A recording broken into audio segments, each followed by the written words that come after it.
Hi YouTube, if you're new here, subscribe and like my video, help get my awareness out there.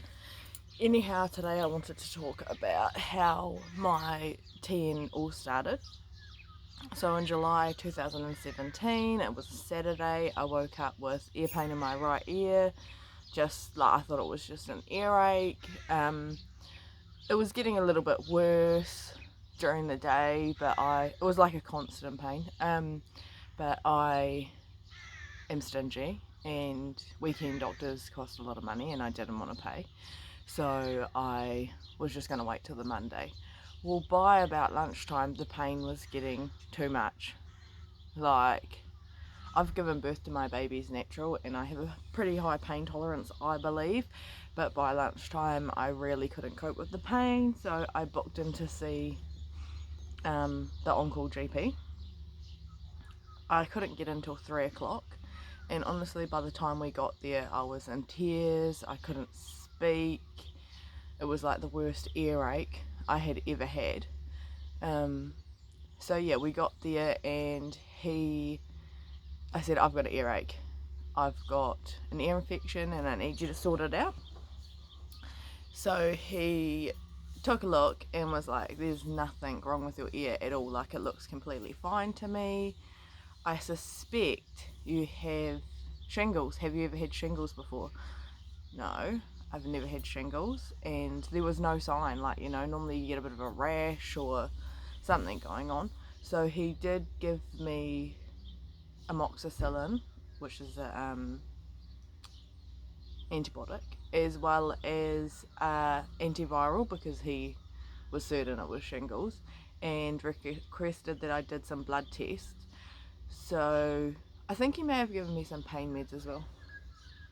That's just my child waking up, it's early in the morning here. So I started taking the antivirals and the antibiotics, and nothing was helping. Like, within a few days it had spread down my jaw and into my teeth. Like, there wasn't much pain in my ear, but it was still sore, but down my jaw was excruciating. So I was like, you know what, it's my teeth, it's definitely my teeth. I've got a million holes in them. I don't. I need to get them all pulled out. So I booked in and went to see the dentist, and he was a guy filling in from Auckland who normally worked in the hospital, and I told him, I've got a rotten tooth, I need to get it pulled out, it's giving me excruciating pain. He took a look and decided that we would do some x-rays because everything looked completely fine to him.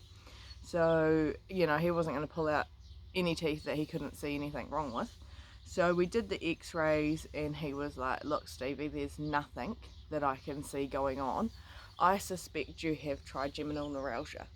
Now, stopping there, the doctor on the Saturday had actually mentioned trigeminal neuralgia, but he was like, you know what, you're too young.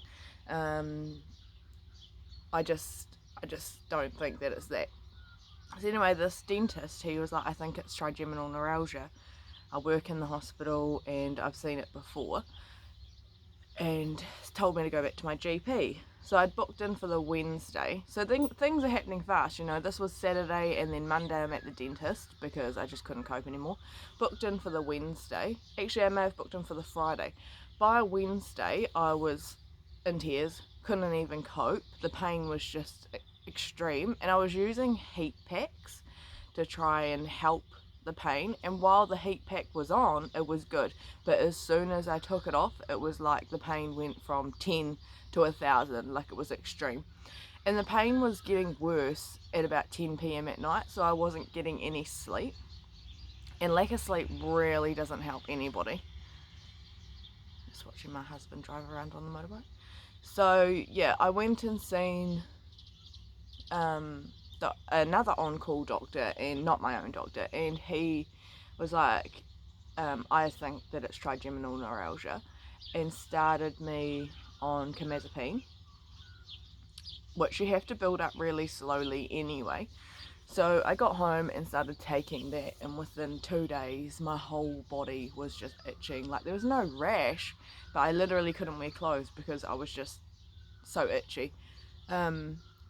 I like nothing was happening. There was still no relief. I wasn't sleeping at night. I was getting really depressed because the pain just wasn't stopping. And so I went back to him. Actually, I think I ended up in the ER first.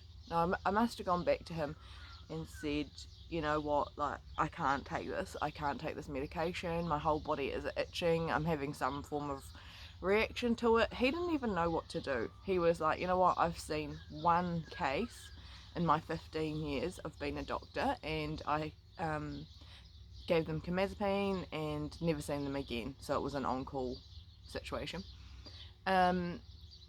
So he called a specialist and they suggested gabapentin, which I went on to 300 meg, so 100 meg per dose, like, you know, 3 times a day. The pain was relentless. Like, it was getting worse. I think the lack of sleep really wasn't helping. I was still using a heat pack, which was making everything far, far worse, and the pain had just spread, so it was coming in waves, almost like a labour pain. I would be up in the middle of the night, my husband would be sitting on the couch, like, I just helpless, like, what can I do? And I would literally be on the floor screaming, like, help me, just rocking, bawling my eyes out.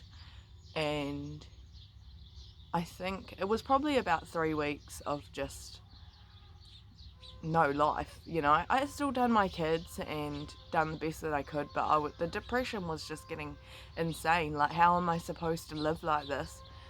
I ended up one of the nights deciding that I really can't take it. I can't survive anymore. I just cannot do this.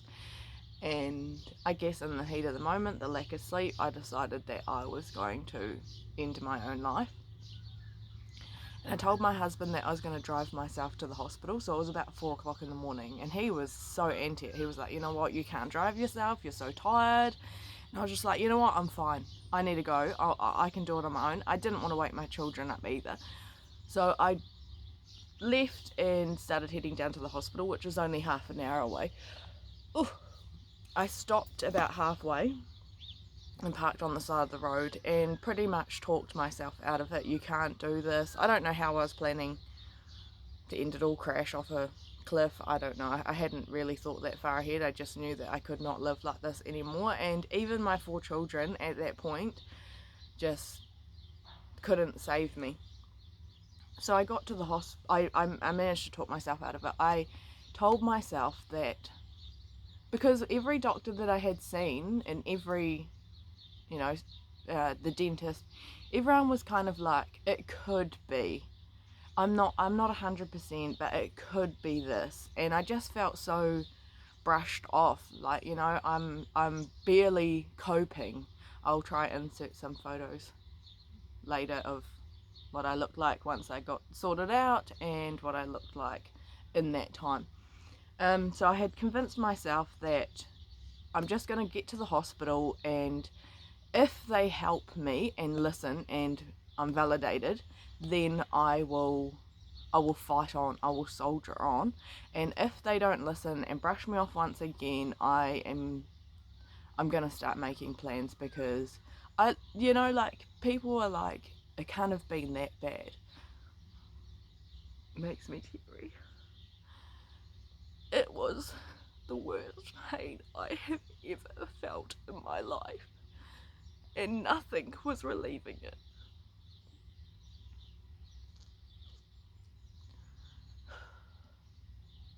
I was literally eating painkillers like they were lollies, but because normal painkillers don't work for trigeminal neuralgia, it wasn't even taking the edge off, you know, like, it was doing nothing.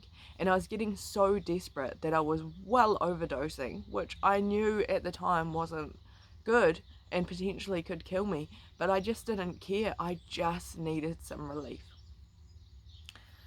So I got to the hospital and they were actually changing shifts. It took me about 2 hours to actually get there, because I literally had to sit there and tell myself, you can do this. You can. They are going to listen this time. They're going to listen. You're going to be validated. They're going to do something more. Because everybody had been telling me, oh, you need to get a CT, you need to get an MRI. They need to see what's going on. So I got to the hospital and they were actually changing shifts. And this young doctor heard like what I come in with and decided that he was just going to quickly take on the case before he left. Well, he come in and I told him, bawling my eyes out, you know, I can't cope with this anymore. I need help. Which, funnily enough, the pain was actually calming down.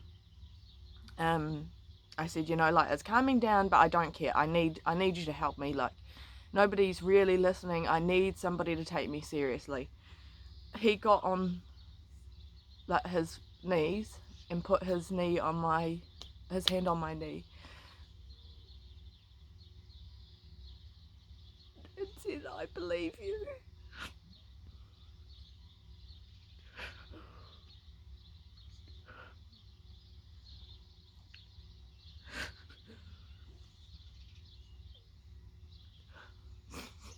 So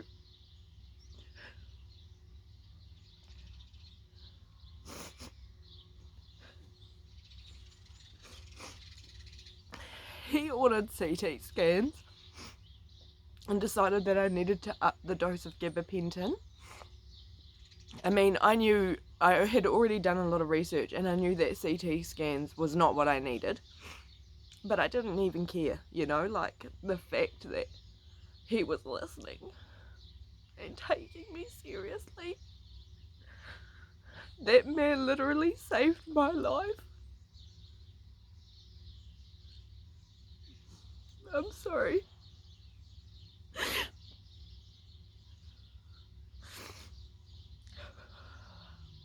So I upped the dose I ended up going from 300 to 600 meg of gabapentin.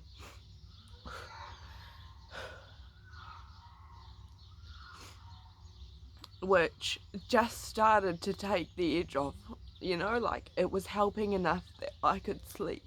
And by this stage, you know, it had been a month of no sleep. Let me just so I got my first full night's sleep and it was amazing. Like, it was the best sleep I've ever had. And so I had the CT scan probably a month later, but I was fine. Like, you know, I was getting, it wasn't really 100% helping, but it was taking the edge off, and that's what I needed. You know, I needed to just feel like there was hope. So yeah, I had the CT scan, which clearly was going to show nothing, and they had also referred me to a specialist.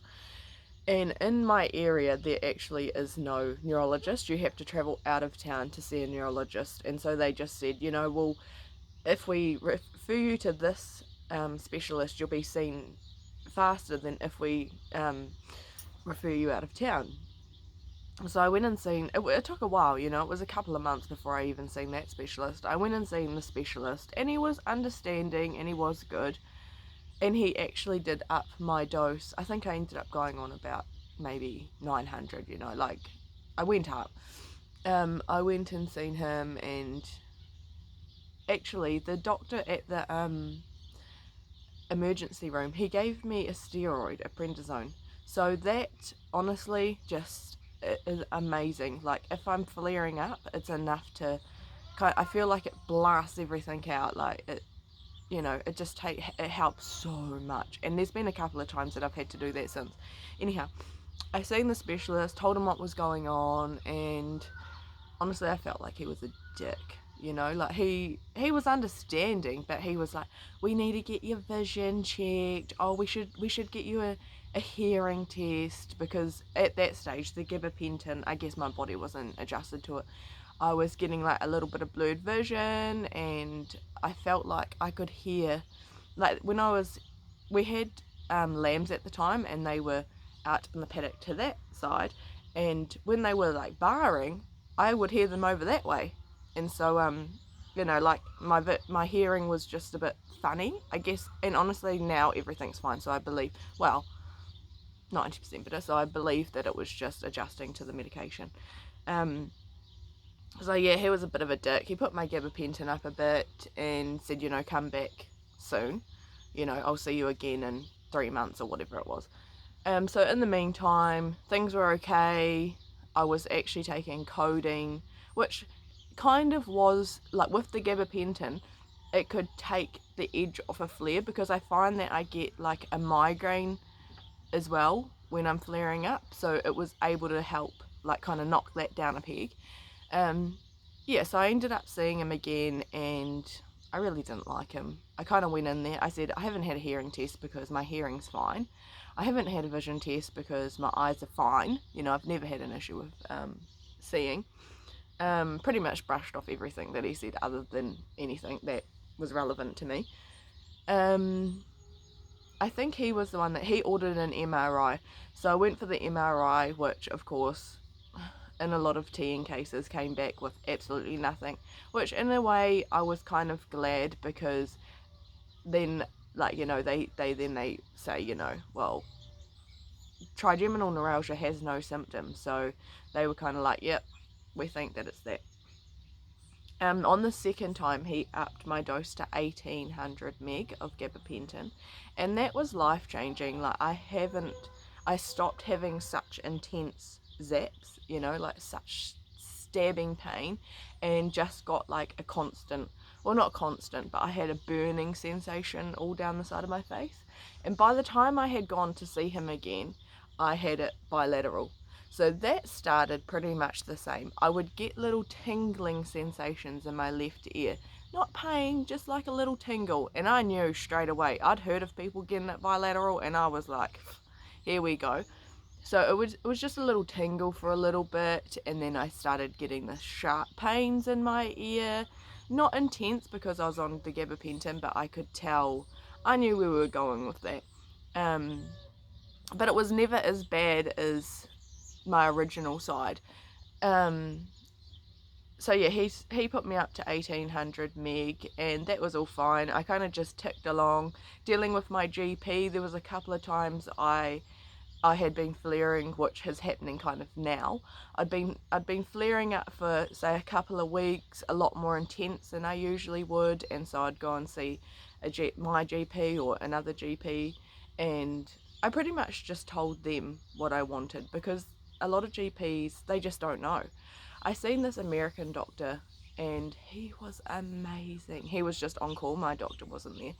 And I walked in and I said, my trigeminal neuralgia is flaring up, I want to know what you can do for me. And he just looked at me and said, no, you tell me what you want. And I ended up getting a steroid. My own GP, he's pretty much the same. He's like, you know what you're doing, you just kind of tell me what you want. In that time, I added amitriptyline at night, and that made the world of difference, because night has always been when my flares start up, and it kind of just knocks me out. And so I take that early, and to start with, I'd take it at say 6 o'clock and be asleep by 7, and then sleep for 12 hours, and it was great. But my husband and my kids did find it hard because I was just sleeping all the time. So I've adapted to all of that. I ended up seeing the neurologist. I went back to my GP and said, I need answers, you know, it had been playing on my mind. Am I going to have this forever? And, sorry, I'm just fixing that up. Am I going to have this forever? And is there anything else that anyone can do? And he referred me to a proper neurologist.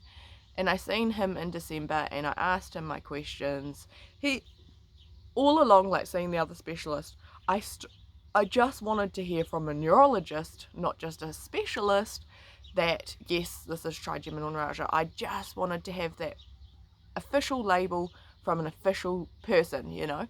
So I went and seen him late November, December. He did a few tests and said, you know what, no, I'm happy, and I think this is trigeminal neuralgia.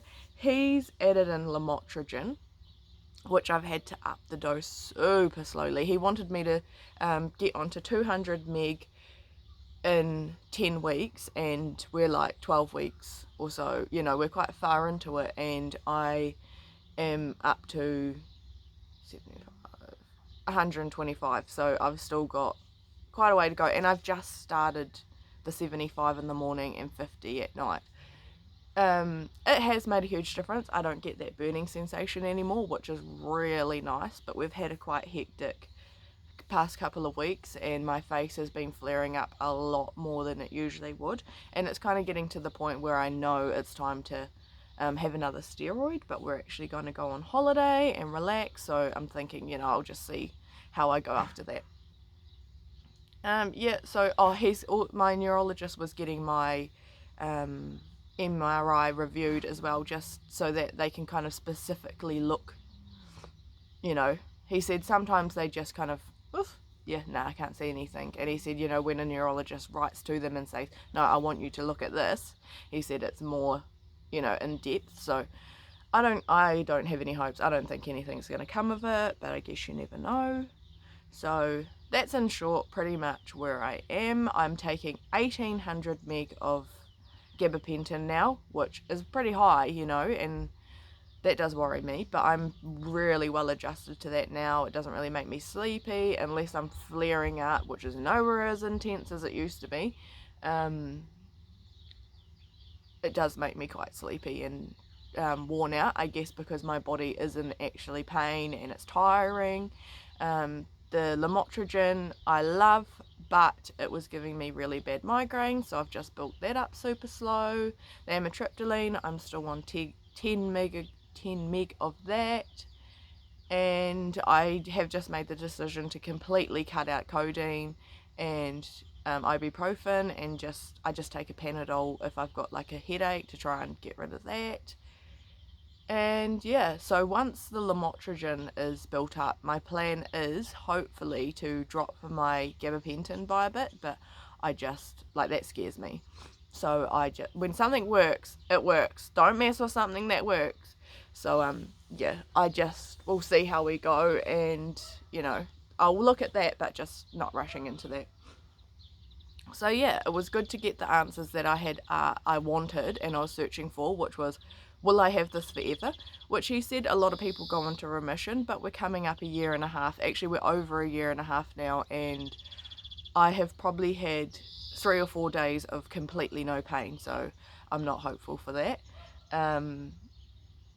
And yes, you know, potentially it'll be lifelong. We discussed other options for further down the track. Yeah, just, I can't even remember the things I asked him, but he was amazing, and I was validated and heard, and that's all I really needed. So yeah, that's pretty much, in short, my story, and I will add some pictures over here. And yeah, don't forget to subscribe. Let's spread that awareness. Thanks, guys.